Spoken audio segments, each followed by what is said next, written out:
deen maku saaran tahay, deen mu lagugu leeyahay. duco hore waxaan usoo baranay albaab walba furaysa, inkastoo ducooyinka oo dhan albaab walba ay furayaan oo ilaahay uu rabo maanta o dhan isaga inaan xusno. ducadan waxay ku saabsan tahay qiso cajiib badan. nin oo xaafadda laga yaqaanaa geeriyooday. ninkii geeriyooday nin baac mushtari ahaa wuxuu ku lahaa 300,000 oo junee, waa lacag aad u fara badan, juneyga masriga ah.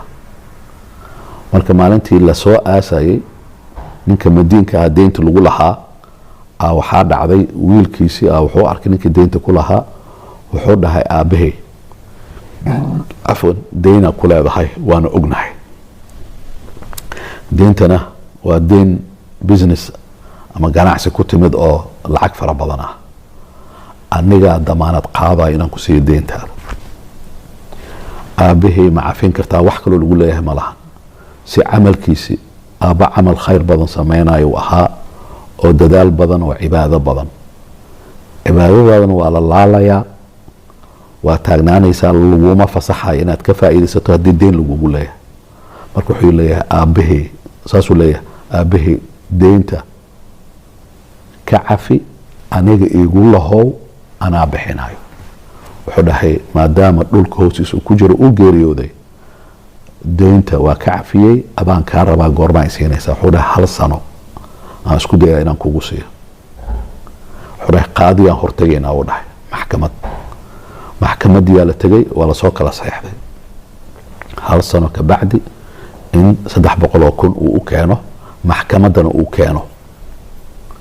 markaas kadib uu soo baxay, waa lasoo kala tegay, sanadkiyaa soo wareegtay, maxkamadii balantiyaa la yimid. wiilkii dhalinyarada ahaa bakshadu wadaa oo jeeg ku jirto, maxkamadiyaa loogu yeeray. qaadiga wuxuu dhahay balanti maantay ahayd 300,000 oo jeeg ah ma haysaa? markaasaa wuxuu yidhi maya. qaadiga waa naxay, wuxuu dhahay maxaa dhacay? wuxuu dhahay waa soo dadaalay, ilaahayna markhaatiu iga yahay, wax walbaan sameeyey, halkan sano waxaan dhaafsiin waayey 27,000. marka 27,000 oo jeegna waa wadaa. maxaa hartay marka? lacag badana hartay, 200 ziyaada hartay, 273,000 hartay.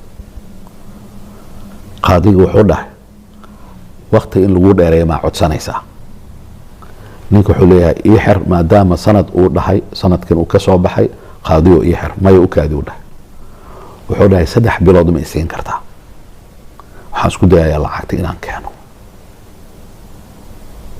waayo u dhahay 3 bilood aan ku siiyey. allahu akbar. qofka mu'minka cajiib uu leeyahay. hadduu ilaahay ku kalsoonaado nooc kaluu noqonaya isagoo dhan. anaga hadda kalsoonida ilaahay ma gaarsiisan tahay heerkii la rabay. athiqatu billah ayaa la yidhahdaa. wuu baxay, wuxuu bilaabay wardi, wuxuu dhahay ilaahu anaga 1 sanaan shaqeeyey, intaas waa dhaafsiin waayey, 3 bilood kuma heli karo, laakiin haddaan 3 bilood adiga aan ku tuugo waa heli karaa. wuxuu bilayay habeen iyo maalin oo ah laa xawla walaa quwata illa billah, laa xawla walaa quwata illa billah, laa xawla walaa quwata illa billah, laa xawla walaa quwata illa billah. habeen iyo maalin 3 bilood. 3 biloodaa dhamaatay, maxkamadii la isugu yimid. markaas kadib wuu soo galay isagoo wata wax duuduuban oo weyn u wataa. qaadiga wuxuu yidhi haye kaale, ninka kalena wuu joogaa, kaale adigana 3 bilood oo dalbatay waa soo dhamaatay. wuxuu dhahay ma haysaa jeegii intii kusoo dartay intii harsaneed?